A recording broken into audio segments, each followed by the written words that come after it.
बचबारस की कहानी। एक साहूकार था जिसके 7 बेटे थे। साहूकार ने एक तालाब बनवाया, लेकिन 12 वर्षों तक भी वह तालाब नहीं भरा।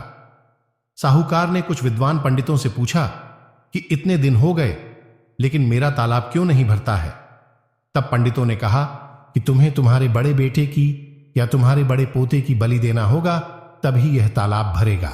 साहूकार ने पंडित की बात मानकर अपनी बड़ी बहू को पीहर भेज दिया। साहूकार की बहू हमेशा बचबारस का व्रत कर बचबारस की कहानी सुनती थी। बड़ी बहू के पीहर जाने के बाद साहूकार ने बड़े पोते की बलि चढ़ा दी।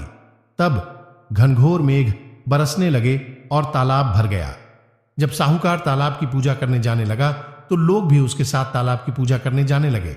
जाते समय साहूकार ने अपनी दासी से कहा कि गेऊला धानुला चने मोठ बना लेना। साहूकार की गाय के बच्चे का नाम भी गेऊला धानुला था। तब उस दासी ने गाय के बच्चे को भी गेऊला धानुला समझकर पका दिया।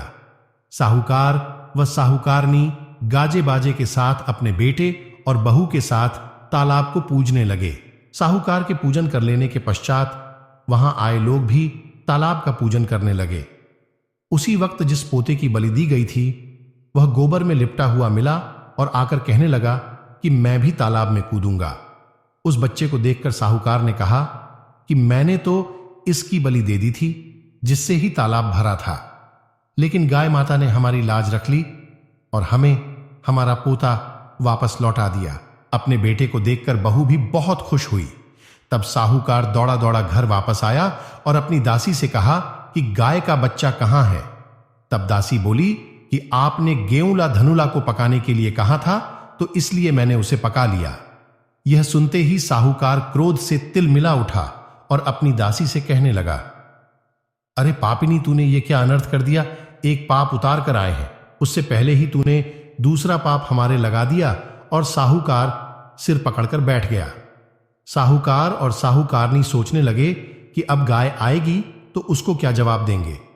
साहूकार ने एक हांडी में गाय के बच्चे को डालकर खड्डे में दबा दिया। जब शाम को जंगल में से गाय आई तो अपने बच्चे को वहां नहीं देखकर चिल्लाने लगी और खड्डे में दबी हुई हंडिया को खोदने लगी। जब गाय ने हांडी को खोदकर निकाल लिया तो उसमें से गाय का बछड़ा निकल आया। जब साहूकार को पता चला तो वह भी बछड़े को देखने के लिए गया। तब उसने देखा कि बछड़ा तो गाय का दूध पीने में व्यस्त था। तब साहूकार ने पूरे गांव में ढिंढोरा पिटवा दिया कि सभी स्त्रियों को बचबारस का व्रत करना चाहिए। हे बचबारस माता, जैसे साहूकार की बहू को दिया वैसे हम सबको देना। बचबारस की कहानी सुनने वाले को, बचबारस की कहानी कहने वाले को और सभी को देना। हे बचबारस माता, जैसे साहूकार की बहू को दिया वैसे हम सबको देना। बचबारस की कहानी सुनने वाले को, बचबारस की कहानी कहने वाले को और सभी को देना।